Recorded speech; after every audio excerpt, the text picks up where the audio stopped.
এই ভক্তি মানে নাৰদে কৈছে স অস্মিন পৰম প্ৰেম অমৃত স্বৰূপ আছ। ভক্তি মানে পৰম প্ৰেম অমৃত স্বৰূপ, সমস্ত প্ৰাণীৰ প্ৰতি ভাল ভাৱ আহিব, এইটো ভক্তি। তে কৰ্ম মাৰ্গত কি সমস্যা আছে? আমাক বহুতে প্ৰশ্ন কৰে কিয় ভগৱান কৃষ্ণৰ নিচিনা নিৰপেক্ষ এজনে কিহৰ কাৰণে পক্ষপাতিতা কৰিলে? ভগৱানে কাৰণ উদ্ধৱক কৈছে, আমি অকণমান আগত ক'লোঁ জ্ঞান কৰ্ম ভকতি কহিলোঁ কৰি ভেদ, ভকতি পৰম পন্থ দিলোঁ পৰিচ্ছেদ। তাৰ মানে দুটা মাৰ্গ চাইড কৰিছে, এটাক দিলে। কাৰণটো কি? কৰ্ম মাৰ্গত কি প্ৰব্লেম আছে?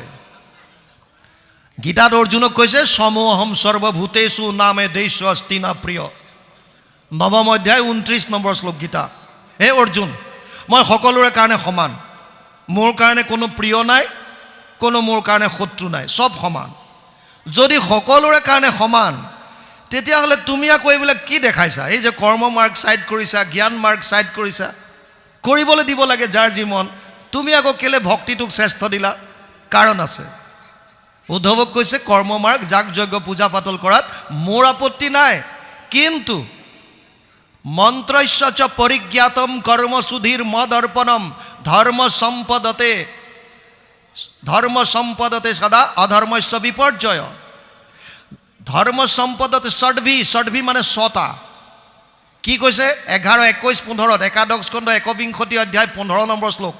উদ্ধৱক কৈছে হে উদ্ধৱ, যাগ যজ্ঞ পূজা পাতল কৰাত মোৰ তিল মানুহ কোনো বেয়া ভাৱ নাই, মাত্ৰ এটা কথা বুজি ল'ব লাগে, যিসকলে এতিয়াও কৰ্ম মাৰ্গত গৈ আছে তেওঁলোকে যেতিয়া যাগ যজ্ঞ পূজা পাতলৰ কাম কৰে ছটা বস্তুত গুৰুত্ব দিব লাগে। এই ছটাত যাতে ছিদ্ৰ নাথাকে। কি ছটা? স্থান কাল পাত্ৰ দ্ৰব্য মন্ত্ৰ ক্ৰিয়া। এই ছটাত যদি ক'ৰবাত ছিদ্ৰ ৰৈ যায় তেতিয়াহ'লে যাজকৰ বিপৰ্যয় ঘটিব পাৰে। আপোনালোকক মোৰ জীৱনৰ এটা সত্য কাহিনী কওঁ শুনক। মই মোৰ ৰঙিয়াত পোষ্টিং আছিল। আপোনালোকে জানে মই SSBত আছিলোঁ, এছিষ্টেণ্ট কমাণ্ডেণ্ট হিচাপে, ইঞ্জিনিয়াৰ হিচাপে আছিলোঁ, এছিষ্টেণ্ট কমাণ্ডেণ্ট ইঞ্জিনিয়াৰ। ৰঙিয়াত মোৰ পোষ্টিং আছিল অলপ দিন। তাত থাকোঁতে ওচৰত নলবাৰীৰ ওচৰৰ এখন মনসা পূজা পাতিছিল। 100 বছৰীয়া হ'ল তেওঁলোকৰ। 100 বছৰ মনসা পূজাৰ উপলক্ষে শতবাৰ্ষিকী এখন ধৰ্ম আলোচনী সভা পাতিছিল। ডাঙৰকৈ পাতিছে অনুষ্ঠান, ডাঙৰ পেণ্ডেল চেণ্ডেল লগাইছে, বহুতজন বিপ্ৰ জ্ঞানীজনক তালৈ নিমন্ত্ৰণ দিছে আৰু যুৱক সমাজে পাতিছিল। যুৱকসকল মোৰ ওচৰলৈ আহি আমাক কৈছিল যে ছাৰ আপুনিও যাব লাগে, এজন আলোচক হিচাপে অংশগ্ৰহণ কৰক। তে আমাৰ ওচৰলৈ আহোঁতে আমি ক'লোঁ যে তোমালোক আহিছে মই ভাল পাইছোঁ, কিন্তু মোৰ এটা কথা আছে, মই যিখিনি ক'ম শাস্ত্ৰৰ উত্তম গীতা ভাগৱতৰ পৰা ক'ম। আৰু গীতা ভাগৱতত এক শৰণৰ কথা কৈছে, তোমালোকে যাতে পিছত মোক বেয়া নোপোৱা। বোলে নাপাওঁ, ৰাইজে বিচাৰিছে, আপোনাৰ নাম কৈছে, আপুনি যাব লাগে।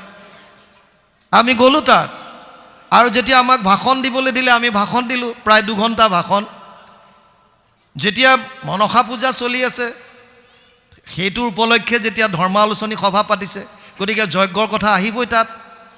আৰু যজ্ঞৰ কথা আহোঁতে আমি কওঁ বুলি কোন হৃদিস্থিত হৈয়া তুমি যেন কৰা বাহা স্বামী ঋষিকেশ কৰিব তেনেয়।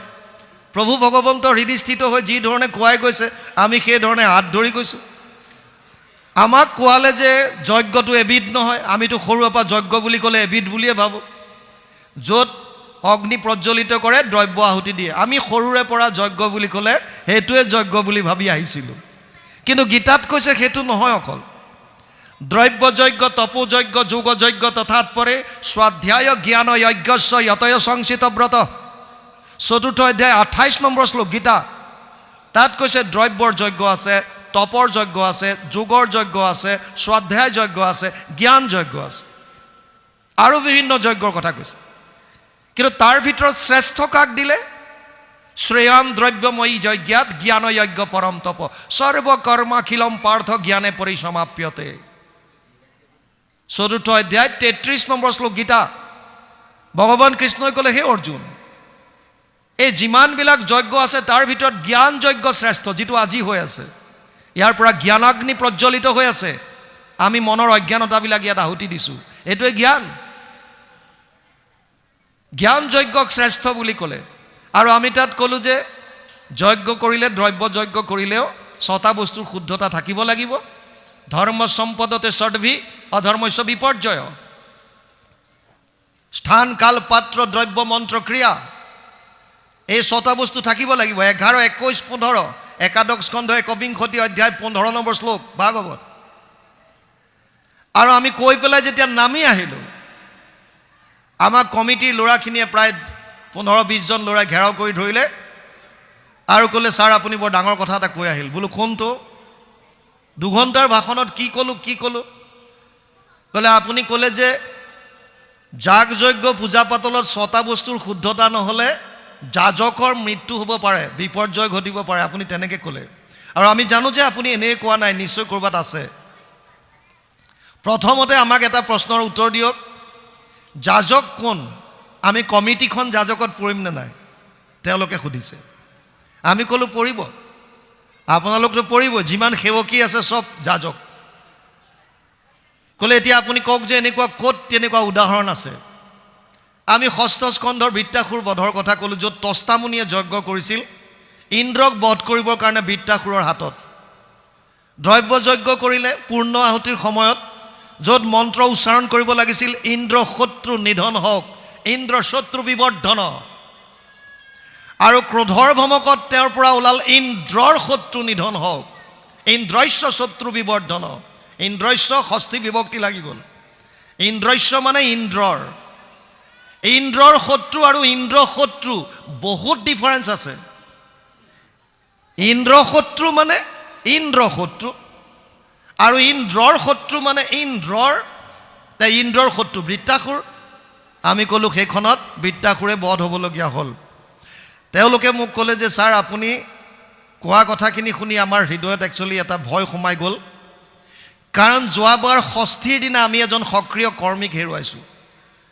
আমাৰ লগত কাম কৰি থকা কমিটিৰ এজন মেম্বাৰ যোৱা বছৰ ষষ্ঠীৰ দিনা মৃত্যু হৈছে আৰু আজি সপ্তমী তিথি সেইদিনাখন সপ্তমী আছিল যোৱা কালিলৈকে আমাৰ লগত একেলগে কৰ্ম কৰি থকা এজন আমাৰ সতীৰ্থ আজি পুৱা ভাগত মৃত্যু হৈছে 2 বছৰ আমি দুজনকৈ কমিটিৰ মানুহ হেৰুৱাইছোঁ এতিয়া আপুনি কোৱা কথাকেইটাত আমাৰ হৃদয় চুই গ'ল সেইকাৰণে আপোনাৰ পৰা জানিব বিচাৰিলোঁ উপায় কি আমি বোলো উপায় এটাই আছে তোমালোকে সঁচাকৈ কৰ্মকাণ্ডতে চলিব বিচাৰিছা চেষ্টা কৰা যাতে 6টা বস্তু শুদ্ধ কৰিব পাৰা যিটো কিন্তু সম্ভৱ নহয় বৰ্তমান কাৰণ স্থানৰ কাৰণে জনক আদি ৰজাই 12 বছৰ নিজে হাল বাই পেলাই যজ্ঞস্থলী ৰেডি কৰিছিল য'ত এনেকৈ হাল বাওঁতে শিয়লিত সীতাক পাইছিল এতিয়া বৰ্তমান সেইটো সম্ভৱ নহয় আৰু আটাইতকৈ তুমি আপোনাৰ কাল সময়ৰ আমাৰ এনেই গুচি যায় ধৰি লওক 11টাত আজি ভাগৱতে আৰম্ভ হ'বলগীয়া আছিল আৰম্ভ হওঁতে 12:30 বাজিছে 1.5 ঘণ্টাটো লষ্ট সময়টো আমি সময়মতে কৰিব নোৱাৰোঁ তাৰপিছত তাত যিখিনি পাত্ৰ লাগে যিখিনি দ্ৰব্য অনা হয় আটাইতকৈ ডাঙৰ কথা মন্ত্ৰ উচ্চাৰণত যদি সংস্কৃত ভালকৈ যদি উচ্চাৰণ কৰিব নোৱাৰে তেতিয়াহ'লে তাত ভালৰ বিপৰীতে বেয়া হোৱাৰ সম্ভাৱনাটো বেছি সেইকাৰণে আমাৰ ভাগৱত পাঠ কৰোঁতে জেনেৰেলি কোৱা হয় পাঠকসকলক যদি সংস্কৃত শ্লোকভাগী শুদ্ধভাৱে উচ্চাৰণ কৰিব নোৱাৰে তেতিয়াহ'লে উচ্চাৰণ নকৰাটো ভাল জোৰ জবজ কৰিব নালাগে একো ডাঙৰ কথা নহয় সংস্কৃতৰখিনিয়ে গুৰুজনাই আমাক দি থৈ গৈছে তাৰে 3য় শ্লোকটোৰ যিটো সকল নিগম কল্পতৰু আমাৰ তেনেকৈ গাই পেলাই ভাগৱত আৰম্ভ কৰিব পাৰে বৈকুণ্ঠৰ শাস্ত্ৰ এইটো মহাভাগৱত সেইভাগী গায়ো আমাৰ আৰম্ভ কৰে আল্টিমেটলি ভগৱানৰ নাম এভাগ প্ৰাৰ্থনা এভাগ গাই আমি আৰম্ভ কৰিব পাৰোঁ মানে সংস্কৃত বস্তুটোত যদি উচ্চাৰণ শুদ্ধ নহয় তেতিয়াহ'লে তাত ছিদ্ৰ ৰৈ যায় আৰু ছিদ্ৰ ৰৈ গ'লে বিপৰ্যয় ঘটিব পাৰে সেইকাৰণে কৰ্মকাণ্ডটোক ছাইড কৰিলে 28 সহস্ৰ ঋষি বেদত প্ৰধান ভাগৱতৰ প্ৰথম স্কন্ধত আপোনালোকে পাব যি 1000 বছৰ যজ্ঞ কৰিছিল কৰিলোহু যজ্ঞ আহি সহস্ৰ বছৰ হোমধুমে ধূম্ৰবৰ্ণ ভৈলা কলেবৰ কিন্তু তেওঁলোকে স্বীকাৰ কৰিছে সুতমুনিক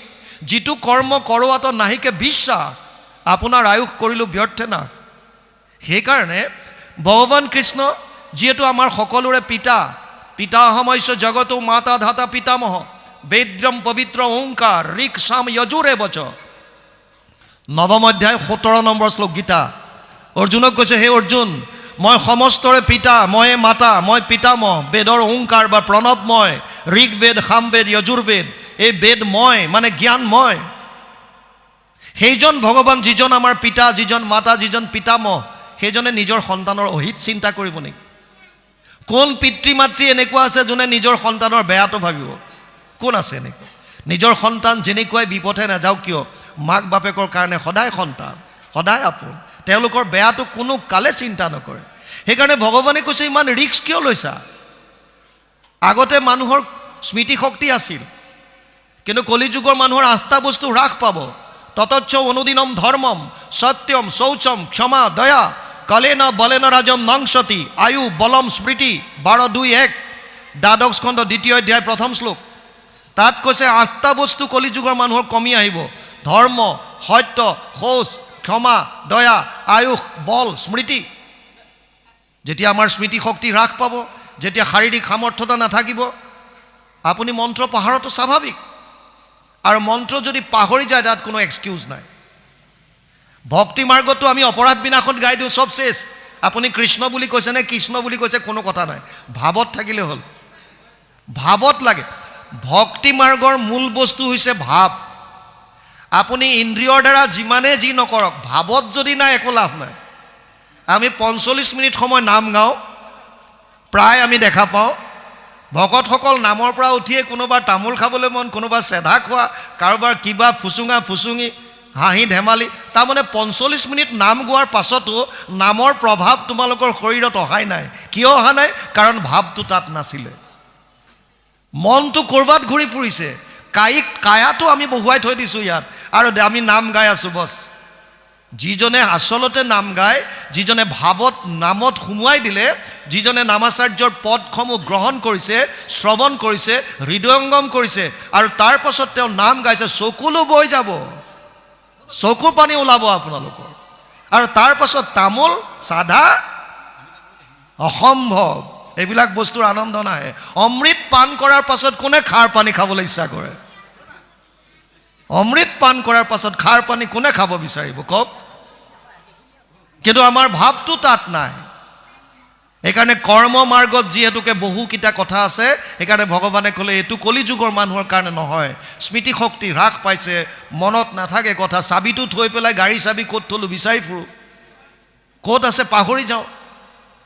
আৰু আজিকালিতো এটা ভয়ংকৰ বেমাৰ আহিছে, পাহৰি যোৱাটো, ডিমনেচিয়া বুলি কয়। প্ৰায় বয়সস্থ মানুহৰ এইটো আহিছে, যিবিলাক সংগহীন হৈ পৰিছে বৃদ্ধকালত, অকলে অকলে থাকিবলৈ লৈছে, কোনো নাই ঘৰত, কথা পাতিবলৈ মানুহ নাই। মেক্সিমাম মানুহৰ এইটো বহুত বেয়া বেমাৰ আহি আছে। সেইকাৰণে যিমান পাৰে ভকতৰ সংগ লওক, যিমান পাৰে শ্ৰৱণ কীৰ্তন কৰক, যিমান পাৰে ঈশ্বৰৰ কথা চিন্তন কৰি থাকক, এটলিষ্ট পাৱাৰটো ঠিক থাকিব। যিমান পাৰে ঘোষা মনত ৰাখিবলৈ চাওক, সদায় পঢ়ক কিবা নহয় কিবা, শাস্ত্ৰৰ লগত নিজক সম্পৰ্ক ৰাখক, এই বেমাৰ আজাৰৰ পৰা মুক্ত হৈ থাকিব পাৰিব। দ্বিতীয়ত আহিছে জ্ঞান মাৰ্গ। জ্ঞান মাৰ্গ কি? য'ত আমি নিৰ্গুণ নিৰাকাৰ ব্ৰহ্মক পাব বিচাৰোঁ। কাৰ দ্বাৰা? জ্ঞানেন্দ্ৰিয়ৰ দ্বাৰা, চিন্তনৰ দ্বাৰা, সমাধিৰ দ্বাৰা, ধ্যান ধাৰণা সমাধিৰ দ্বাৰা ঈশ্বৰক পাব বিচাৰোঁ। তাৰ কাৰণে কি লাগিব?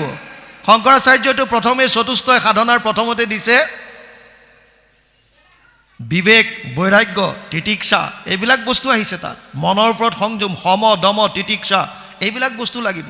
মনৰ ওপৰত কণ্ট্ৰল, ইন্দ্ৰিয়ৰ ওপৰত দমন, বৈৰাগ্যৰ ভাৱ। কোন এনেকুৱা আছে বৰ্তমান যোনে মনৰ ওপৰত কণ্ট্ৰল কৰিব পাৰিছে? অৰ্জুনে স্বীকাৰ কৰি কৈছে মোৰ মনৰ ওপৰত কণ্ট্ৰল নহ'ল। চঞ্চলম হি মন কৃষ্ণ প্ৰমাথি বলবৎ দৃঢ়ম তস্যাহম নিগ্ৰহম মন্যে বায়ুৰিব সুদুষ্কৰম। 6ষ্ঠ অধ্যায় 34 নম্বৰ শ্লোক গীতা। অৰ্জুনে কৈছে হে কেশৱ, হে সখা, মনৰ ওপৰত মই কণ্ট্ৰল কৰিব নোৱাৰিলোঁ। যদি মই বায়ুকো প্ৰতিৰোধ কৰিব পাৰোঁ, মনৰ ওপৰত নোৱাৰোঁ। অৰ্জুনৰ দৰে মহাপুৰুষ, নৰনাৰায়ণৰ অৱতাৰ, নাৰায়ণ কৃষ্ণৰূপে নৰৰূপে অৰ্জুন, সেইজনে কৈছে মনৰ ওপৰত কণ্ট্ৰল নাই। আৰু আপুনি মই খোৱাৰ যাৰ কোনো কণ্ট্ৰল নাই, যি মন গৈছে তাকে খাইছোঁ, আৰু মনৰ ওপৰত কি কণ্ট্ৰল হ'ব? আমি কৰ্ম মাৰ্গৰ কথা আলোচনা কৰিলোঁ যে কৰ্ম মাৰ্গত 6টা বস্তুৰ শুদ্ধতাৰ মাজেৰে আগবাঢ়িব লাগে, যিটো বৰ্তমান সময়ত ই সম্ভৱ নহয়। সেইকাৰণে কৰ্ম মাৰ্গটো ত্যাগ কৰাৰ কথাই আল্টিমেটলি চাইড কৰি দিলে ভগৱানে। দ্বিতীয় আহিছে জ্ঞান মাৰ্গ। জ্ঞান মাৰ্গত নিৰ্গুণ নিৰাকাৰ ব্ৰহ্মক উপাসনাৰ কথা কৈছে, য'ত ধ্যান ধাৰণা সমাধি। বৰ্তমান কিন্তু আমাৰ সমাজত দেখা যায় ঘৰ দুৱাৰ ত্যাগ কৰি গুচি গ'ল, গেৰুৱা বস্ত্ৰ পৰিধান কৰিলে, বহুতে আশ্ৰমৰ নামত ডাঙৰ ডাঙৰ দালান উঠাইছে। তাৰ মানে সংসাৰৰ পৰা এতিয়াও মনটো আঁতৰাব পৰা নাই, সংসাৰতে আসক্ত হৈ আছে। এইটো সত্য। জ্ঞান মাৰ্গৰ দ্বাৰা এটা জীৱক যদি সমাধিত সঁচাকৈ ব্ৰহ্ম সাক্ষাৎ কৰিব পৰা হয়গৈ, তেতিয়াহ'লে শাস্ত্ৰই কৈছে তেওঁক যিটো আত্মা ই গৈ ব্ৰহ্মলোক পৰ্যন্ত যাব পাৰে, কৰ্মকাণ্ডৰ দ্বাৰা স্বৰ্গলোক পৰ্যন্ত যায়। স্বভাৱে লম্পট বিষয়ত অনুৰাগ, স্বৰ্গ পাইবু বুলি ৰংগে কাটে হংসচাক। নাৰদে ব্যাসদেৱক কৈছিল কৰ্মকাণ্ডত আল্টিমেট গ'লটো হৈছে স্বৰ্গ, আৰু জ্ঞান মাৰ্গৰ দ্বাৰা এটা জীৱ ব্ৰহ্মলোক পৰ্যন্ত যাব পাৰে। কিন্তু ভগৱান কৃষ্ণই কৈছে ব্ৰহ্ম ভুৱনালোক পুনৰাৱৰ্তিন অৰ্জুন মামুপেত্যটো কৌন্তেয় পুনৰ্জন্ম না বিদ্যতে। ৮ম অধ্যায় 16 নম্বৰ শ্লোক গীতা। তাত কৈছে হে অৰ্জুন, কোনোবা এটা জীৱ যদি ব্ৰহ্মলোক পৰ্যন্তও যায় তাৰো পুনৰাগমন আছে। তাৰমানে সি সাৰিব নোৱাৰে, মুক্তি তাৰ নাই। কিন্তু মোক যোনে পালে মামুপেত্যটো কৌন্তেয়, মোক যোনে পালে তাৰ পুনৰাগমন নাই, মানে কি ডাইৰেক্ট বৈকুণ্ঠত যাব। গতিকে আপুনি এই কষ্টটো বাৰে বাৰে পোৱাটো বিচাৰে নে ইয়াৰ পৰা পাৰ্মানেণ্টলি যোৱাটো বিচাৰে? সেইকাৰণে ভক্তি মাৰ্গটোক দিলে। জ্ঞান মাৰ্গত এজন আতকৈ উদাহৰণ দিছে প্ৰথম স্কন্ধত, আমি খালি পাঠ কৰি যোৱাৰ কাৰণে তাত্ত্বিকতাবিলাকত নোসোমাওঁ। ব্যাসদেৱে কৈছে মই সমাধিত ব্ৰহ্মক সাক্ষাৎ কৰোঁ, লিখিছেনে বাপ? কিন্তু ব্যাসদেৱৰ কি গতি হৈছিল? উগুল থুগুল চিত্ত নাহি সুখ শান্তি, নজানন্ত কৃষক মনত গুণী গান্তি। ব্যাসদেৱে সমাধিত ভগৱানক লগ পোৱাৰ পাছতো মনত শান্তি নাই। আৰু আমি আমিনো ঈশ্বৰক বিচাৰিছোঁ কিয়? যি মাৰ্গতে নহওক আমাক ঈশ্বৰক লাগে কিয়? এই পৰম আনন্দ পাবলৈ, সুখ শান্তি পাবলৈ। যদি সুখ শান্তিয়ে নাই তেতিয়াহ'লে লাভ কিটো? মোৰ জইনিং হৈছিল SSBত 92, 93 চনত মোৰ পষ্টিং আছিল সুন্দৰবনী, জম্মু কাশ্মীৰৰ এটা জেগা, পুঞ্চ, ৰাজৌৰি, সুন্দৰবনী এইটো ছাইডত। 93ত আমাক এটা এক্সাৰচাইজৰ কাৰণে পঠাইছিল, জংঘল এক্সাৰচাইজ, ট্ৰেইনিঙৰ এটা পাৰ্ট। কিছুদিনৰ কাৰণে আমাক জংঘলত এৰি দিয়ে। তাৰ আগতে থিয়ৰিটিকেলি শিকায় জংঘলত থাকিলে কি খাব পাৰি, কি খাব নোৱাৰি, কোনবিলাক বিষাক্ত, কোনবিলাক খাব পৰা, এয়া ট্ৰেইনিং দিয়ে প্ৰপাৰলি।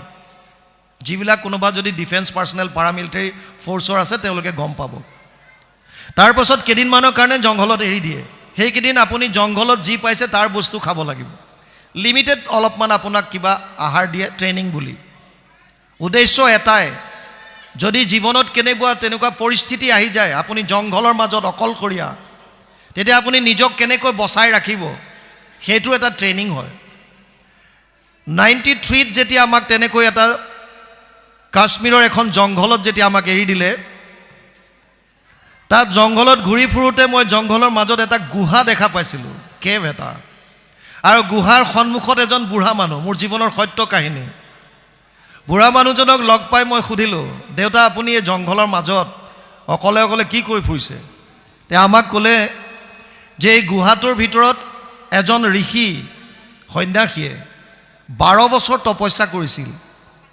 তেওঁ বহুখিনি সিদ্ধিও লাভ কৰিলে, কিন্তু সমাধিত ব্ৰহ্মক সাক্ষাৎ কৰাৰ ঠিক প্ৰাক মুহূৰ্তত এজনী ছোৱালীৰ সংস্পৰ্শত আহিল আৰু তেওঁৰ সমস্ত তপস্যা ভংগ হ'ল, 0।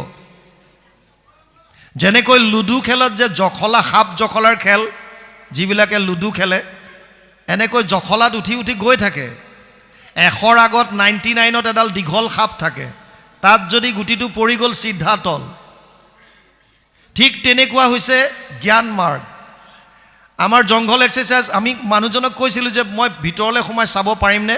বোলে ভিতৰত গোটেই অন্ধকাৰ, কি দেখিব আপুনি?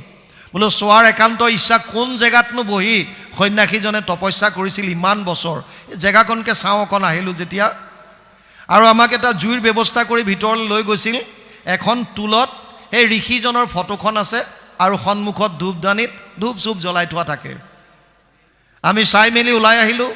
জংঘল এক্সাৰচাইজ শেষ হোৱাৰ পাছত যেতিয়া বাহিৰলৈ আহিলোঁ, ওচৰৰ গাঁওবিলাকত, কাষৰ গাঁৱত লগ পাই মানুহক সুধিলোঁ, জানিবলৈ ইচ্ছা এইবিলাক কথাৰ বিষয়ে, যে মই এনেকৈ বুঢ়া মানুহ এজন লগ পাইছিলোঁ গুহাৰ সন্মুখত, মোক এনেকৈ ক'লে। এতিয়াও কোনোবা এনেকৈ তপস্যা ইমান 12 বছৰ ধৰি কৰিব পাৰে জানো? বোলে হয়, আমাক জানিব দিছিল যে আপোনাক কোৱা প্ৰতিটো কথাই সত্য, কিন্তু এটা কথা আপোনাৰ পৰা লুকুৱালে মানুহজনে। বোলো কোনটো কথা? কৈছে যিজন তেওঁ সন্যাসী বুলি কৈ আছে, সেইজন সন্যাসী বেলেগ নহয়, সেই বুঢ়াজনে। সেই বুঢ়া মানুহজনে 12 বছৰ কৰিছিল তপস্যা, কিন্তু তাত সফল হ'ব নোৱাৰিলে, আৰু জীৱনৰ 12টা বছৰ তেওঁ ব্যৰ্থে গ'ল। বুজি পাইছেনে জ্ঞান মাৰ্গ কেনেকুৱা কষ্টকৰ? এবাৰ মই বিহাৰত পোষ্টিং থাকোঁতে যেতিয়া ছত্তীশগড় ৰিক্ৰুটমেণ্টৰ কাৰণে গৈছিলোঁ, বাটত এটা ৰাতি মই মাৰ্কেণ্ডেয় আশ্ৰমত থকাৰ সুবিধা পাইছিলোঁ, আৰু তাত থাকোঁতে পিছদিনা ৰাতিপুৱা পুনৰ যেতিয়া আমি ছত্তীশগড় গৈছোঁ, তাৰ পৰা নৰ্মদা নৈ ওলাইছে। এই ঝৰ্ণা এটাৰ কাষত ঋষি এজন দেখা পাইছিলোঁ, হাত এটা ওপৰলৈ কৰি ধ্যানমগ্ন হৈ আছে।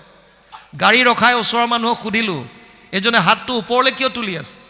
আমাক জানিব দিছিল যে ছাৰ 6 বছৰ ধৰি তেওঁ হাতটো দাঙি আছে ওপৰলৈ, তপস্যা। 6 বছৰ, কিমান কষ্ট! শৰীৰটোক বহুত কষ্ট দিছে। ভগৱান কৃষ্ণ সেইকাৰণে অৰ্জুনক কৈছিল, ক্লেশ অধিকতৰস্তেষাম অব্যক্ত শক্ত চেতসা অব্যক্ত হি গতিৰ দুখম দেহবৎ ভীৰবাপ্যতে। 12 অধ্যায় 5 নম্বৰ শ্লোক গীতা।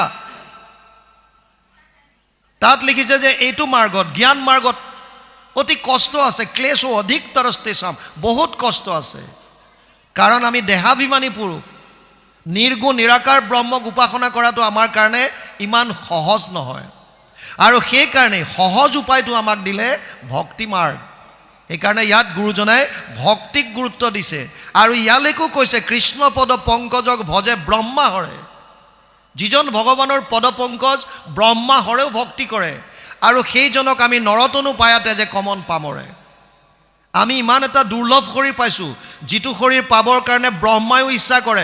ব্ৰহ্মাৰ প্ৰাৰ্থনী নৰতনু অনুপাম নামত গাই থাকোঁ। যিটো শৰীৰ পাবৰ কাৰণে দেৱতাই ইচ্ছা কৰে, কাৰণ কেৱল সাধন কৰিব পৰা যদি শৰীৰ আছে, সেইটো হৈছে কেৱল মানুহৰ শৰীৰ। ভক্তি কৰিব পৰা যদি কিবা শৰীৰ আছে, সেয়া হৈছে কেৱল মনুষ্য শৰীৰ। ইমান এটা দুৰ্লভ শৰীৰ পায়, প্ৰহ্লাদে দৈত্য শিশুসকলক কৈছিল, দুৰ্লভ মনুষ্য জন্ম যিটো পায়া, বুদ্ধিমন্ত যেবে হয়, কুমাৰ কালত হুয়া একমত ভকতিক আচৰয়। কৌমাৰ আচৰিত প্ৰাজ্ঞ ধৰ্মান ভাগৱতানিহ দুৰ্লভ মানুষ দেহ তত্ৰাপি অধ্ৰুৱম অৰ্থদম। 701 সপ্তম স্কন্ধ 6ষ্ঠ অধ্যায় 1ম শ্লোক ভাগৱত। তাত কৈছে প্ৰহ্লাদে, ইমান দুৰ্লভ শৰীৰ এটা পোৱাৰ পাছত যিজন বুদ্ধিমান হ'ব, সেইজনে কুমাৰ কালৰ পৰাই বেলেগ চিন্তা নকৰি কেৱল কৃষ্ণত ভক্তি কৰিব, কৃষ্ণত। সেইকাৰণে আজি এই যি দুখন প্ৰাথমিকৰ সমস্ত গাঁওবাসী লগ হৈ যি উদ্যোগ লৈছে কৃষ্ণৰ লীলাসমূহ শ্ৰৱণ কীৰ্তন কৰাৰ, ই অতি উত্তম, অতি প্ৰশংসনীয়। ই যুগ ধৰ্মৰ লগত মিলি আছে। কিন্তু এটা কথাই খালি আমি গুৰুত্ব দিব লাগে, ভাগৱতৰ পৰা যিখিনি বস্তু আমি গম পাইছোঁ, সেইখিনি যাতে আচৰণত আনো। আপুনি যদি জানি পেলাই কেৱল থৈ দিয়ে, তাৰ পৰা একো লাভ নহ'ব। আপুনি জানে যে ৰাতিপুৱা সোনকালে উঠিব লাগে, জানে, কোনে নাজানে? আজিকালি চবেই জানে। উঠে কিমানজন, সেইটো ডাঙৰ কথা।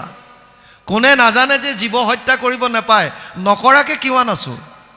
কোনে নাজানে যে বেলেগৰ অন্যায় কৰিব নাপায়, নকৰাকৈ কিমানজন আছোঁ?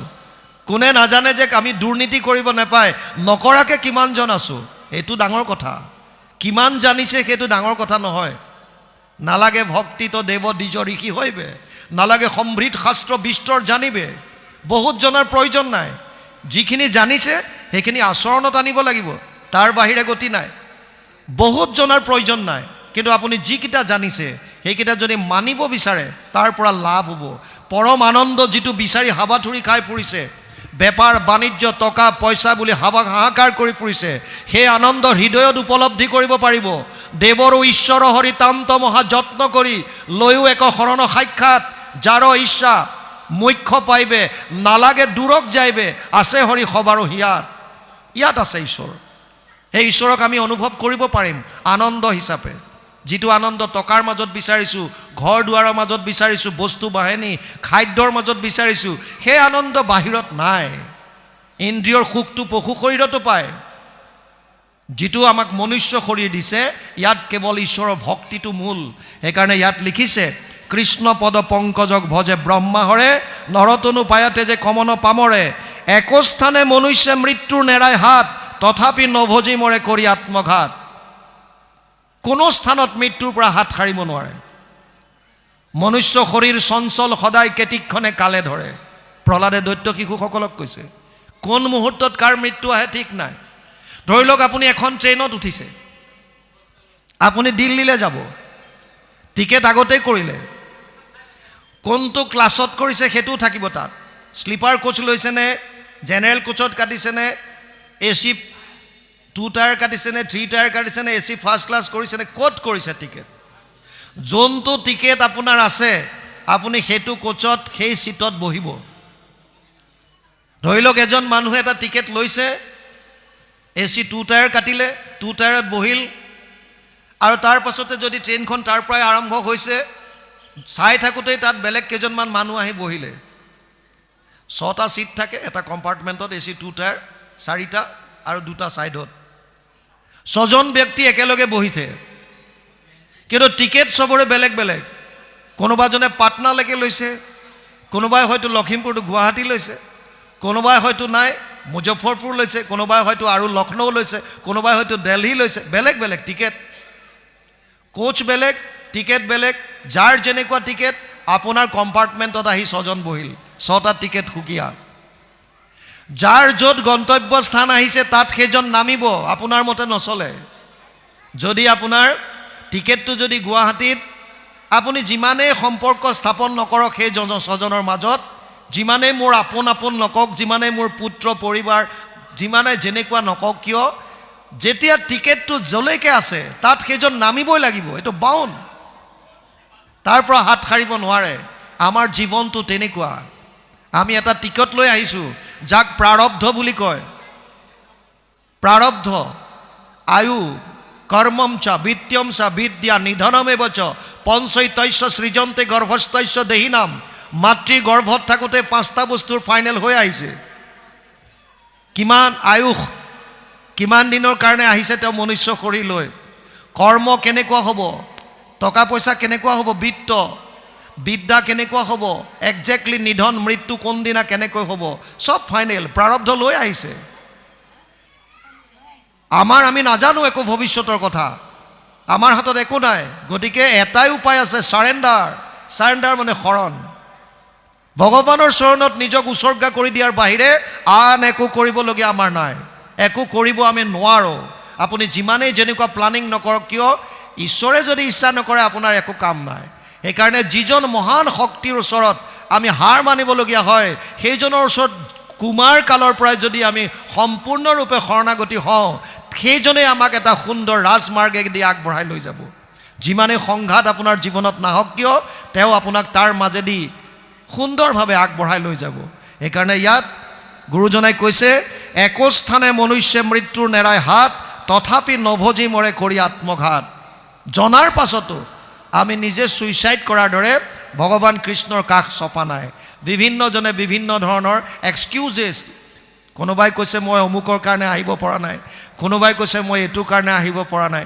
কোনোবাই বেলেগ এটা উপায় দিছে কোনোবাই পৰিয়াল পৰিজনৰ কথা কয় কোনোবাই পৰম্পৰাৰ কথা কয় কোনোবাই কিবা কয় কিন্তু আচলতে আহিব লাগিব এদিন নহালৈকে আপোনাৰ সুকীয়া জীৱনটো আপুনি কোনোদিন সেই পৰম আনন্দটো উপলব্ধি কৰিব নোৱাৰে বাকি যিমান আছে সববিলাক ভোগবাদ এই ভোগবাদে আপোনাক হেতু গতি দিব নোৱাৰে আজি য'ত আপুনি আনন্দ উপলব্ধি কৰিছে ধন টকা পইচা গাড়ী ঘোঁৰা যত যিমান হঠাৎ এদিন নাইকিয়া হৈ যাব হেতু সুখ যিখন গাড়ীয়ে আপোনাক আজি দিছে 4 বছৰ 5 বছৰৰ পাছত সেইখন গাড়ীয়ে আপোনাক হেতু সুখ দিব নোৱাৰে যিটো খাদ্যই আজি আপুনি আনন্দ পাইছে সেই আনন্দৰ যিটো খাদ্যত আছে হয়তো 4 বছৰ 5 বছৰৰ পাছত যেতিয়া আপুনি অসুস্থ হ'ব সেইটো খাদ্যই আপোনাক সুখ দিব নোৱাৰিব ভোগবাদৰ বস্তুৱে আপোনাক সেইটো আনন্দ দিব নোৱাৰে যেনেকুৱা বস্ত্ৰ পৰিধান কৰি আজি আপুনি আনন্দ উপলব্ধি কৰিছে এটা দিন আহিব যে সেইবিলাক বস্ত্ৰ পৰিধান কৰিবলৈ মন নোযোৱা হ'ব এইবিলাক মন নাযায় মোৰ আজিকালি কিয়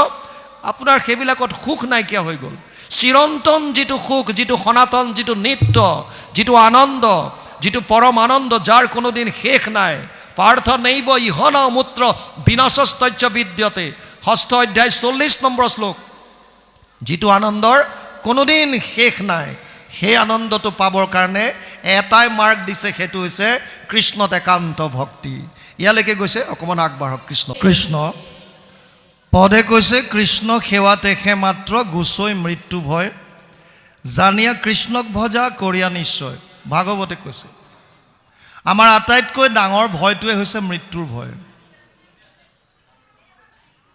ধন টকা পইচাৰ ভয় আছে শৰীৰৰ অংগ প্ৰত্যংগ ক্ষয় হোৱাৰ ভয় আছে আপোনজন হানি বিঘিনি হোৱাৰ ভয় আছে কিন্তু এই যিমানবিলাক অন্যান্য ভয় আছে ইয়াতকৈ আটাইতকৈ বেছি যিটো ভয় সেইটো হৈছে মৃত্যু আমি কোনো মৰিব নিবিচাৰোঁ আমি ভাবোঁ যে আমাৰ দিনত মৃত্যু নহওক ৰাতি নহওক ভিতৰত নহওক বাহিৰত নহওক অস্ত্ৰৰে নহওক শস্ত্ৰৰে নহওক হিৰণ্যকশিপুৱে যেনেকৈ বৰ বিচাৰিছিল আমাৰো প্ৰত্যেকজনৰ গতি একেই কোনো মৰিব নিবিচাৰে কিহৰ কাৰণে কাৰণ আমি তত্ত্বটো বুজি পোৱা নাই আচলতে মৃত্যু কাৰ হয় মই বুলি ক'লে ইয়াত দুটা বস্তু আছে এক হৈছে এই শৰীৰটো যি 24 তত্ত্বৰ দ্বাৰা সৃষ্ট যাক জ্বৰ বুলি কয় যেনেকৈ এতিয়া আপোনালোকে দেখিছিল ইলেক্ট্ৰিচিটি যোৱাৰ লগে লগে কাৰেণ্টটো যোৱাৰ লগে লগে ই কাম কৰা বন্ধ কৰি দিলে মাইক্ৰফোনটোৱে কাম কৰা বন্ধ কৰা মানে ই জ্বৰ হৈ গ'ল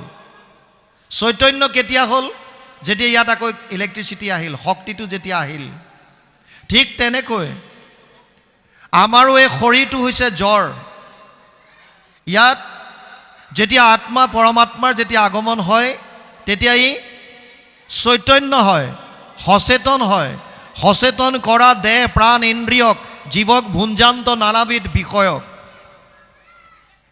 এতিয়া মৃত্যু কাৰ হয় শাস্ত্ৰই কৈছে শৰীৰটোহে বিনাশী শৰীৰৰ 6টা বিকাৰ আছে অস্থি জায়তে বৰ্ধতে বিপৰিণামতে অবক্ষ্যতি প্ৰণশ্যতি 6টা বিকাৰ শৰীৰৰ 6টা বিকাৰ কি কি প্ৰথম কৈছে অস্থি অস্থি মানে স্থিত হোৱা মাতৃৰ গৰ্ভত এটা জীৱ আহি স্থিত হ'ল তাৰ পাছত জায়তে জন্ম ল'লে জন্ম লোৱাৰ পাছত কি হয় বৰ্ধতে বৃদ্ধি হোৱা আৰম্ভ কৰিলে কিন্তু বাঢ়ি গৈয়ে থাকে নেকি নাই এটা সময়ত ৰৈ যায় তাৰ পাছত কি হয় বিপৰিণামতে চেঞ্জেছ কিছুমান আহে ছোৱালীসকলে গাভৰুত্ব পায় ল'ৰাবিলাকে যৌৱনত্ব প্ৰাপ্ত কৰে ৰূপান্তৰ ঘটে হৰমনেল চেঞ্জ হয় আৰু এটা সময়ত গৈ অবক্ষ্যতি ক্ষয় আৰম্ভ হয় কাণেৰে নুশুনা হ'ল হাতেৰে কিবা কৰ্ম কৰিব নোৱাৰা হৈছে হাত উঠাব নোৱাৰা হৈছে ভৰিয়ে খোজ কাঢ়িব নোৱাৰা হৈছে খালে ডাইজেষ্ট নোহোৱা হ'ল হজম নোহোৱা হৈছে বিভিন্ন ধৰণৰ ক্ষয় আৰম্ভ হৈ গ'ল আৰু এটা দিনত বিনশ্যতি শৰীৰটো নষ্ট 3টা অৱস্থা শেষ 20টা পলু চাই যদি পেলাই দিলে চৰাই চিৰিকটি জীৱ জন্তুৱে খাই 20টা কৰি উলিয়াই দিলে শৰীৰ শেষ যদি পুতি থলে তেতিয়াহ'লে পলু হ'ল আৰু যদি জ্বলাই দিলে তেতিয়াহ'লে ছাই হ'ল শৰীৰৰ এই 3টাই শেষ অৱস্থা 20টা পলু চাই কিন্তু আত্মাৰ মৃত্যু নাই আত্মাৰ মৃত্যুৱে নাই নৈনম চিন্দন্তি শস্ত্ৰাণি নৈনম দহতি পাৱক না চৈনম ক্লেদয়ন্তি আপো না শোষ্যতি মারুত অচেদ্যয়ম দাহ্যয়ম অক্লেদ্যব স্বচ্ছ এব চ নিত্য সর্বগত স্থানুর অচলোয়ম সনাতন গীতা 2য় অধ্যায় 23 আৰু 24 নম্বৰ শ্লোক ভগৱান কৃষ্ণ অৰ্জুনক কৈছে হে অৰ্জুন আত্মাক অস্ত্ৰ শস্ত্ৰই কাটিব নোৱাৰে নৈনম চিন্দন্তি শস্ত্ৰাণি নৈনম দহতি পাৱক জুয়ে পুৰিব নোৱাৰে পানীয়ে তিয়াব নোৱাৰে না ক্লেদয়ন্তি আপো না শোষ্যতি মাৰুত বায়ুৱে শুহিব নোৱাৰে আত্মা অচেদ্য অদাহ্য নিত্য সনাতন যেনেকৈ আমাৰ কাপোৰ ফাটি গ'লে আমি নতুন বস্ত্ৰ পৰিধান কৰোঁ তেনেকৈ আত্মা এটা শৰীৰ নষ্ট হ'লে বেলেগ শৰীৰলৈ গতি কৰে বেলেগ শৰীৰ ধাৰণ কৰে বাসাংসি জীৰ্ণানি যথা বিহায় নবানি গৃহণতি নৰোপৰাণি তথা শৰীৰানি বিহায় জীৰ্ণানি অন্যান্য সংয়াতি নবানি দেহি 2য় অধ্যায় 22 নম্বৰ শ্লোক গীতা কেৱল বস্ত্ৰ সলনি কৰাৰ দৰে আত্মা এটা শৰীৰৰ পৰা বেলেগ এটা শৰীৰলৈ গতি কৰে গতিকে যদি তত্ত্বটো আমি গম পাওঁ যে আত্মাৰ মৃত্যুৱে নাই তেতিয়া ভয় কিহৰ এইকাৰণে ইয়াত বৰ সুন্দৰভাৱে কৈছে এইটো কেতিয়া গম পাব যেতিয়া কৃষ্ণৰ একান্তভাৱে ভকত হ'ব, একান্তভাৱে কৃষ্ণৰ কথা শ্ৰৱণ কৰিব, এনেকৈ যেতিয়া আলোচনা হ'ব, আলোচনা কৰোঁতে কৰোঁতে কৰোঁতে কৰোঁতে শ্ৰৱণ কৰোঁতে কীৰ্তন কৰোঁতে এটা দিন আহিব যে নিজে উপলব্ধি কৰিব যে মই আচলতে শৰীৰ নহয়, মই আত্মা। আৰু তেতিয়া এই মৃত্যুৰ ভয়টো লাহে লাহে নাইকিয়া হৈ যাব। ইয়াত কৈছে, দিনেক নাৰদ গৈলা বসুদেৱ ঘৰে, দেখি বসুদেৱে তাংক পুজিলা সাদৰে, কৰিলা প্ৰণাম পাছে আসনে বৈ খাই, বুলিলা বিনয় বাক্য নাৰদক চাই। এদিন নাৰদ বসুদেৱৰ গৃহলৈ গ'ল। বসুদেৱে অতিথিৰ আগমন ঘটিছে। অতিথি দেৱ ভৱ বুলি কৈছে, অতিথিক দেৱতুল্য কৰে। অতিথি মানে কি? অতিথি। তিথি মানে তাৰিখ, মানে নোহোৱা, তাৰিখ নোহোৱা।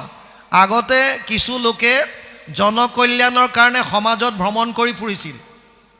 সমাজত বিভিন্ন জনৰ কল্যাণৰ কাৰণে, মানুহৰ হিতৰ কাৰণে তেওঁলোকে বিভিন্ন কাম কৰি ফুৰিছিল।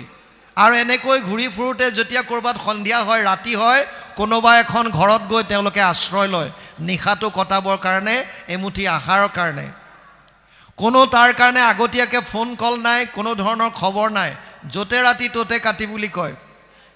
যিকোনো ধৰণৰ তিথি নিৰ্ধাৰিত নোহোৱাকৈ, নিৰ্দিষ্ট কোনো প্লানিং নথকাকৈ হঠাৎ কাৰোবাৰ ঘৰত উপস্থিত হয় অতিথি।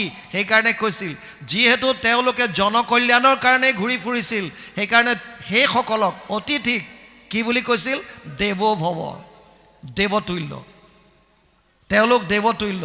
ইয়াত যেতিয়া বসুদেৱে দেখিলে নাৰদ তেওঁৰ গৃহলৈ আহিছে, তেওঁ সুন্দৰভাৱে আসনত বহুৱাই লৈ বিনয় বাক্য দি পেলাই কৈছে, যেনেকৈ পিতৃ মাতৃ আহিলে পুত্ৰৰ যেন সুখ, সন্ত আগমনত দুখীৰ গুচয় দুখ।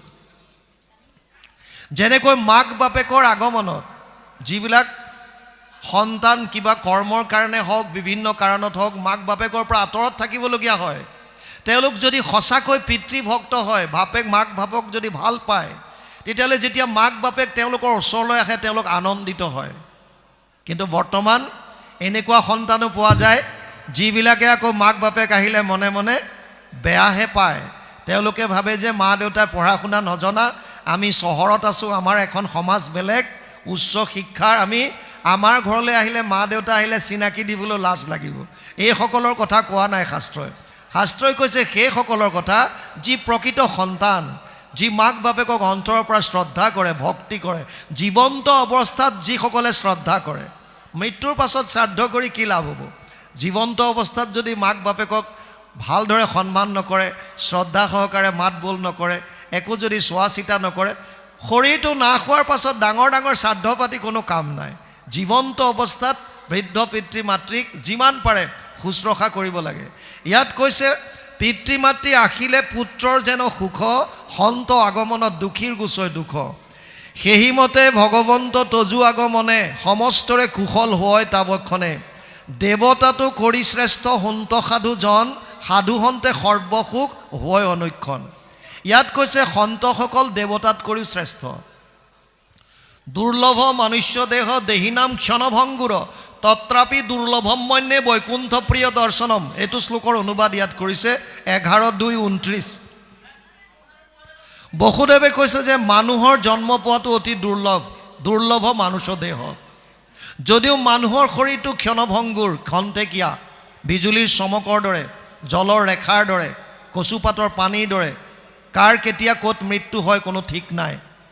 তথাপিতো ইয়াত কৈছে যদিও এনেকুৱা খন্তেকীয়া, কিন্তু মানুহৰ জনম অতি দুৰ্লভ, দুৰ্লভ মনুষ্য দেহ, তত্ৰাপি ক্ষণভংগুৰ, তত্ৰাপি দুৰ্লভম মন্যে বৈকুণ্ঠ প্ৰিয় দৰ্শনম। তাতকৈও দুৰ্লভ কাক পাইছে? বৈকুণ্ঠ প্ৰিয় দৰ্শনম। বৈকুণ্ঠ প্ৰিয় মানে যিসকলে ভগৱানক ভাল পায়, অৰ্থাৎ সাধু সন্ত ভকত, যি বৈকুণ্ঠক ভাল পায়। কৃষ্ণৰ আন এটা নাম বৈকুণ্ঠ, কৃষ্ণৰ স্থানখনৰ নামো বৈকুণ্ঠ। সেইকাৰণে ইয়াত কৈছে এতিয়া, তাৰ পাছত আহিছে, দেৱতাটো কৰি শ্ৰেষ্ঠ সন্ত সাধুজন, সাধুহন্তে সৰ্বসুখ হয় অনুক্ষণ। আচৈ সুখ দুখ দুই দেৱক পূজনে, কেৱলে সুখক মাত্ৰ সাধে সাধুজনে। দেৱতা পুজিলে সুখ দুখ দুইটা পাবলগীয়া হয়। কেনেকৈ? প্ৰত্যেকজন দেৱতাক উপাসনা কৰাৰ নিয়ম বেলেগ বেলেগ। কোনোবা দেৱতাক যদি হালধীয়া ফুল দিব লাগে, কোনোবাক ৰঙীন ফুল ৰঙা ফুল দিব লাগে, কোনোবাত ৰঙা বস্ত্ৰ লাগে, ক'ৰবাত হালধীয়া বস্ত্ৰ লাগে, বিভিন্ন ধৰণৰ নিয়ম। তাত যদি খেলি মেলি হ'ল তেতিয়াহ'লে দেৱতাসকলো কেতিয়াবা বিতুষ্ট হয় আৰু হোৱাৰ পাছত ফলে বিপৰীত কৰে। তাৰমানে আপুনি যিটো বিচাৰিছে তাতকৈ হয়তো বিপৰীতটোহে পাব। সেইকাৰণে কৈছে দেৱতাৰ পূজনৰ ওপৰত নিৰ্ভৰ কৰি সুখ আৰু দুখ দুইটা দিব পাৰে, কিন্তু সন্তসকল যিহেতুকে তিতিক্ষা কৰুণিকা সুহৃদ সৰ্বদেহী নাম, সমস্ত প্ৰাণীৰ প্ৰতি সুহৃদ কাৰুণিক, সকলোকে ভাল পায়। সেইকাৰণে সন্তৰ আগমনত সকলো জীৱৰ লাভেই হয়, সুখ হয়। ইয়াত কৈছে কেৱলে সুখক মাত্ৰ সাধে সাধুজনে, পূজা অনুৰূপেহে দেৱতা দেই ফল, কৰন্ত কৰোণা মাত্ৰ ভকতসকল। আমি কৈছোঁৱে পূজাৰ ওপৰত ভিত্তি কৰিহে দেৱতাসকলে ফল দিয়ে, তাৰ বিপৰীতে সন্তসকলে কি কৰে, তেওঁলোক যিহেতুকে কৰোণাময়ী বা তেওঁলোক সুহৃদ সৰ্বদেহী নাম, সেইকাৰণে সকলোৰে তেওঁলোকে হিতটো চিন্তা কৰে বা ভাল ফল। তোমাৰ সদৃশ যাৰা শ্ৰীকৃষ্ণত মন, তাসম্বাৰ এহিমত হৈ আচৰণ, ভৈলুহু কৃতাৰ্থ যদি ঋষি মহাশয়, তথাপিতো পুচু ভাগৱত ধৰ্মচয়। আৰু তাৰ পাছত এতিয়া বসুদেৱে নাৰদক ভাগৱত ধৰ্মৰ বিষয়ে প্ৰশ্ন আগবঢ়াই দিছে। ইয়ালৈকে গৈছে কৃষ্ণ। যিটো শুনাৰ লগে লগেই, শ্ৰৱণ কৰাৰ লগে লগে আমাৰ মনৰ দুখবিলাকৰ পৰা আমি পৰিত্ৰাণ পাব পাৰোঁ, 3টা তাপৰ পৰা পৰিত্ৰাণ পাব পাৰোঁ। ইয়াত কৈছে দেৱৰ মায়ায়ে মোৰ মোহ ভৈল মন, পুত্ৰ কামে কৃষ্ণক কৰিলোঁ আৰাধন, যদ্যপি মুকুতি দেন্ত মুকুন্দে সদায়, তাংকো নবাঞ্চিলোঁ পূৰ্বে পুত্ৰক আশায়। যেতিয়া বসুদেৱ দৈৱকীয়ে আগৰ জন্মত ঈশ্বৰক যেতিয়া আৰাধনা কৰি আছিল, প্ৰভু ভগৱন্ত যেতিয়া সন্তুষ্ট হৈ কি বৰ লাগে ক'লে, আৰু যেতিয়া তেওঁলোকে সন্তান বিচাৰিছিল, তোমাৰ দৰে এটি সন্তান লাগে, ভগৱানে গম পালে যে মোৰ দৰে বেলেগ কোনো নাই, সেইকাৰণে ময়ে জন্ম ল'ব লাগিব, আৰু তেওঁ নিজে আহিল। আজি বসুদেৱে উপলব্ধি কৰিছে যিজন প্ৰভু ভগৱন্তই মুক্তিকো দিব পাৰে, কিন্তু তেওঁৰে মায়াত আমি এনেকৈ আবদ্ধ হ'লোঁ, যেনেকৈ আমিবিলাকেও যেতিয়া আমি কোনোবা এখন ধৰ্মস্থানত যাওঁ বা নামঘৰলৈ আহোঁ, প্ৰত্যেকে কিবা নহয় কিবা ভগৱানৰ পৰা বিচাৰোঁ, মোক অমুকটো দিয়া, মোক তমুকটো দিয়া, মোৰ এইটো হওক যেন, সেইটো হওক যেন ইত্যাদি বিভিন্ন কামনা বাসনা। নিষ্কামভাৱে খুব কম মানুহ আহে, নিষ্কাম। য'ত নেকি সুতমুনিয়ে কৈছে কলিযুগৰ পৰম ধৰ্ম, সবেই পুংসাম পৰো ধৰ্ম যতো ভক্তিৰ অধোক্ষ যে, অহেতুকি অপ্ৰতিহত যেন আত্মা সম্প্ৰসিদ্ধতি। 1-2-6 প্ৰথম স্কন্ধ 2য় অধ্যায় 6 নম্বৰ শ্লোক। তাত কৈছে হে শৌনক আদি ঋষি সমস্ত, কলিযুগৰ পৰম ধৰ্ম হৈছে এটাই, সেইটো হৈছে কৃষ্ণত একান্ত ভক্তি। কিন্তু কেনেকৈ কৰিবা? প্ৰথম চৰ্ত দিছে অহেতুকি, হেতু নথকাকৈ নিষ্কামভাৱে। দ্বিতীয়ত কৈছে অপ্ৰতিহত, অন্তৰবিহীনভাৱে, নিৰন্তৰভাৱে। যেনেকৈ অধ্যায়ৰ শেষত আমি গাওঁ, নিৰন্তৰে ডাকি বোলা হৰি হৰি, নিৰন্তৰে ডাকি বোলা ৰাম ৰাম। এই নিৰন্তৰ শব্দটোৱে কণ্টিনিউ বুজাইছে, যেনেকৈ তেলৰ ধাৰ, কোনো গেপ নোহোৱাকৈ অন্তৰবিহীনভাৱে নিৰন্তৰভাৱে কৃষ্ণৰ নাম, নিষ্কামভাৱে কৃষ্ণৰ নাম। কিন্তু আমাৰ মায়াই, প্ৰভু ভগৱন্তৰ মায়াই মনটো মুহি ৰাখে, গতিকে আমিও সেই বিষয়ৰ কথাই বেছিকৈ ভগৱানৰ ওচৰত বিচাৰি থাকোঁ। ইয়াতো বসুদেৱে স্বীকাৰ কৰিছে যে আগতেও মোৰ গতি একেই হ'ল, যদ্যপি মুকুতি দেন্ত মুকুন্দে সদায়, তাংকো নবাঞ্চিলোঁ পূৰ্বে পুত্ৰক আশায়। যেনমতে তৰোৱাবে সংসাৰৰ ক্লেশ, মহামুনি দিও মোক সেই উপদেশ। বসুদেৱে কৈছে যেনেকৈ মই সংসাৰৰ ক্লেশৰ পৰা পৰিত্ৰাণ পাব পাৰোঁ, যি কৰিলে সংসাৰৰ মই 3টা তাপৰ পৰা পৰিত্ৰাণ পাব পাৰোঁ, আদি দৈবিক, আদি ভৌতিক, আধ্যাত্মিক, যিটো আমি প্ৰথমে আলোচনা কৰিছিলোঁ, সেই উপদেশখিনি মোক দিয়া, সেই উপদেশখিনি মোক দিয়া। তাৰ পাছত কৈছে তুহিলা কৃষ্ণক তুমি যিমত ভকতি, আমাক শিকায়ো তাক সমস্তে সম্প্ৰতি, যেবে বসুদেৱে হেন পুচিলা হৰিষি, হৰিস্মৰি আতি প্ৰীতি ভৈলা দেৱঋষি। নিজৰ ঘৰত কোটি কোটি ব্ৰহ্মাণ্ডৰ নায়ক ভগৱান কৃষ্ণক সন্তান ৰূপে পোৱাৰ পাছত ইয়াত আকৌ বসুদেৱে এতিয়া কৈছে যে কেনেকৈ ভক্তি কৰিলে ভগৱানক সন্তুষ্ট কৰিব পাৰি। বসুদেৱে কৈছে যেনেকৈ ভক্তি কৰি পেলাই তুমি সন্তুষ্ট কৰিলা, মোক সেই ভক্তিটো শিকাৱা। ইফালে বসুদেৱে নিজে কৃষ্ণক সন্তান ৰূপে পাইছে, ইজনে সিজনৰ প্ৰতি সন্মান দেখুৱাইছে নাৰদক কৈছে মোক তুমি কোৱা কেনেকৈ কিয় এয়া দিছে আমি যাতে বুজি পাওঁ কেনেকৈ ঈশ্বৰক ভক্তি কৰিব লাগে কেনেকৈ ঈশ্বৰ সন্তুষ্ট হ'ব এই কথাখিনি আমাক ইয়াত বুজাইছে তাৰ পাছত কৈছে পুলকিত তনু মনে মিলিল আহ্লাদ পাছে বসুদেৱক কৰিলা সাধুৰ বাদ নাৰদ বদতি বসুদেৱ মহাশয় ধন্য ধন্য সাধু বুদ্ধি কৰিলা নিশ্চয় বসুদেৱৰ কথাখিনি শুনি নাৰদ পুলকিত তনু হ'ল যিহেতুকে কৃষ্ণৰ কথা ক'বলৈ দিছে কাৰণ গ্ৰাম্য কথা কথনে মলিন হোৱে বাণী তাকো শুদ্ধ কৰোঁ কৃষ্ণ কথাক বখানি যিমান আমি গ্ৰাম্য কথা পাতিম সিমান আমাৰ কথাবিলাক মলিন হ'ব তাৰ বিপৰীতে যিমান কৃষ্ণৰ কথা পাতিম সিমান আমাৰ মন পবিত্ৰ হ'ব কৃষ্ণৰ কথাই আমাৰ বাণী শুদ্ধ কৰিব সেইকাৰণে নাৰদো পুলকিত হৈছে কিয় এতিয়া কৃষ্ণৰ কথা ক'বলৈ পাব আৰু তাৰ পাছত ইয়াক কৈছে পুচিলা পৰম ভাগৱত ধৰ্ম যত যাহাক স্মৰণে হোৱে পবিত্ৰ জগত শুনে বা ভনে বা স্মৰে নতুবা আদৰে আনে বা গাৱন্তে জীৱা অভিনন্দা কৰে তুমি মোক এনেকুৱা এটা কথা সুধিছা যিটো কথাখিনি মই ক'বলৈ যাওঁতে যিটো ধৰ্মৰ বিষয়ে মই ক'ম ইয়াক কোনোবাই শ্ৰৱণ কৰিলে শুনে ভনে যদি কোনোবাই কীৰ্তন কৰে স্মৰে যদি কোনোবাই স্মৰণ কৰে বা আনে কোনোবাই শ্ৰৱণ কীৰ্তন কৰোঁতে যদি অভিনন্দা কৰে প্ৰশংসা কৰে তথাপিও তেওঁলোকে পৰম গতি পায় আনে বা গাৱন্তে জীৱা অভিনন্দা কৰে দেৱ বিশ্বদ্ৰোহীকো পবিত্ৰ কৰে আতি হেন ধৰ্ম শুনিবে তোমাৰ ভৈলামতি যিটো ধৰ্মই বিশ্বদ্ৰোহী কোনজন যিজনে জীৱৰ অহিত চিন্তা কৰে কল্যাণৰ বিপৰীতত যিজন যায় সমস্ত জীৱৰ বিপৰীতভাৱে কৰ্ম যিসকলে কৰে তেনেকুৱাও যদি পাতকী কোনোবা আছে তেওঁলোকেও যদি উপলব্ধি কৰি কৃষ্ণত শৰণ লয় সেই সকলো পৰম গতি লাভ কৰিব হেন ধৰ্ম শুনিবে তোমাৰ ভৈলামতি শ্ৰৱণ কীৰ্তনে যাৰ সিজৈ পুণ্যগণ সুমৰাইলা মোক আজি হেন নাৰায়ণ যাৰ শ্ৰৱণ কীৰ্তন কৰিলে যিজনৰ শ্ৰৱণ কীৰ্তন কৰাৰ লগে লগে আমাৰ পুণ্যৰ আজি সঞ্চিত হয় তেনেকুৱা এজন ঈশ্বৰৰ কথা তুমি আমাক আজি সুধিলা ভগৱানে গীতাত অৰ্জুনক কৈছে জন্ম কৰ্ম চমে দিব্যম এৱম যো ব্যক্তি তত্ত্বতঃ ত্যক্ত্বা দেহ পুনৰ্জন্ম নেতি মামেতি পাণ্ডৱ ৪ৰ্থ অধ্যায় ৯ নম্বৰ শ্লোক গীতা তাত কৈছে হে অৰ্জুন মোৰ জন্ম কৰ্ম সব দিব্য আৰু এই জন্ম কৰ্মৰ বিষয়ে অৰ্থাৎ লীলাসমূহৰ বিষয়ে যিবিলাকে শ্ৰৱণ কৰে কীৰ্তন কৰে তেওঁলোকে মোক পাব ইয়াত কোনো সন্দেহ নাই